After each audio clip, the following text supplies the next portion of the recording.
Budget 100 साल की भयंकर आपदा के 100 साल की विकास का नया विश्वास लेकर आया है।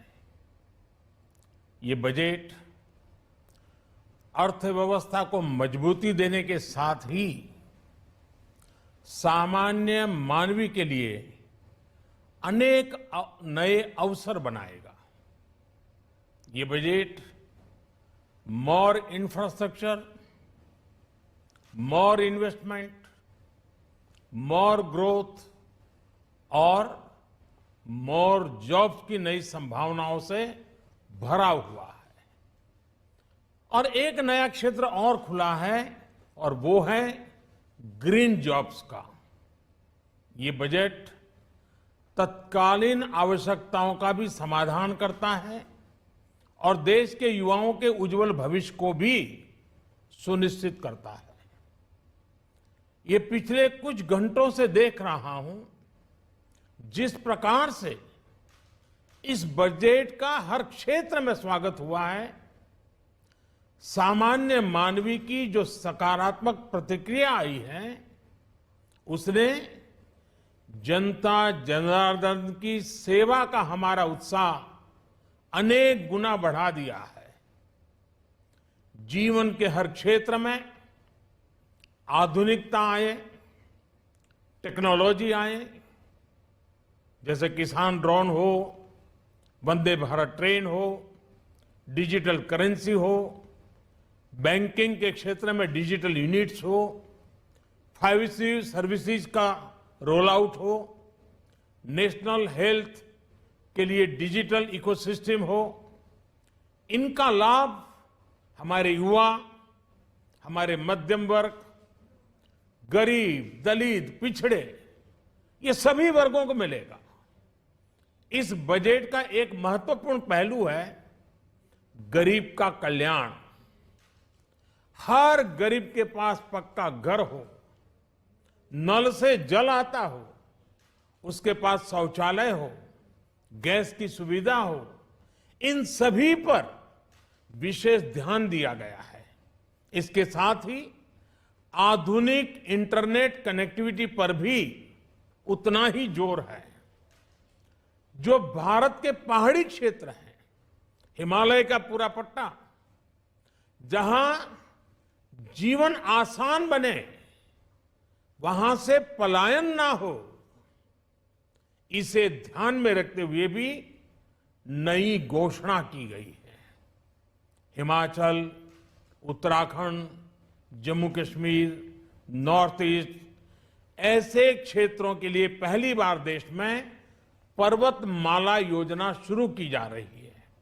ये योजना पहाड़ों पर ट्रांसपोर्टेशन और कनेक्टिविटी की आधुनिक व्यवस्था का निर्माण करेगी और इससे हमारे देश के जो सीमावर्ती गांव है, बॉर्डर के गांव है, जिसका वाइब्रेंट होना जरूरी है, जो देश की सिक्योरिटी के लिए भी आवश्यकता है, उसको भी बहुत बड़ी ताकत मिलेगी। भारत के कोटि कोटि जनों की आस्था मां गंगा की सफाई के साथ साथ किसानों के कल्याण के लिए एक महत्वपूर्ण कदम उठाया गया है। उत्तराखंड, उत्तर प्रदेश, झारखंड, बिहार, पश्चिम बंगाल, इन राज्यों में गंगा किनारे नेचुरल फार्मिंग को प्रोत्साहन दिया जाएगा। इससे मां गंगा की सफाई का जो अभियान है, उसमें मां गंगा को केमिकल मुक्त करने में भी बहुत बड़ी मदद मिलेगी।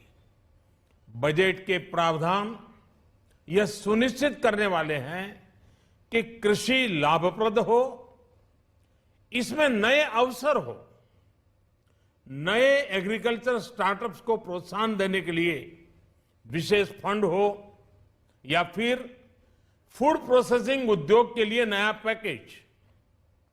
इससे किसानों की आय बढ़ाने में बहुत मदद मिलेगी।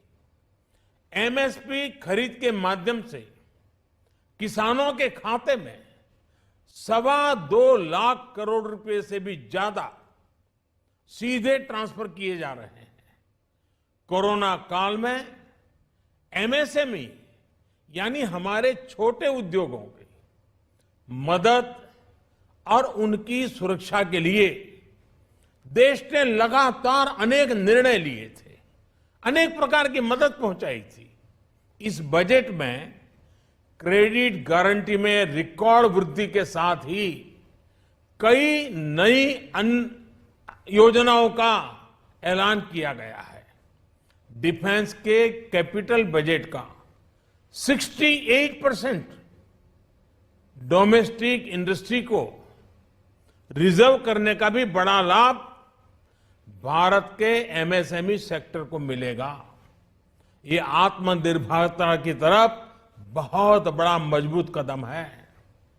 7.5 लाख करोड़ रुपए के पब्लिक इन्वेस्टमेंट से अर्थव्यवस्था को नई गति के साथ ही छोटे और अन्य उद्योगों के लिए नए अवसर भी बनेंगे। मैं वित्त मंत्री निर्मला जी और उनकी पूरी टीम को इस पीपल फ्रेंडली और प्रोग्रेसिव बजट के लिए बहुत बहुत बधाई देता हूं। कल भारतीय जनता पार्टी ने मुझे सुबह 11 बजे बजट और आत्मनिर्भर भारत विषय पर बात करने के लिए निमंत्रित किया है। कल 11 बजे मैं बजट के इस विषय पर विस्तार से बात करूंगा। आज इतना काफी है। बहुत बहुत धन्यवाद।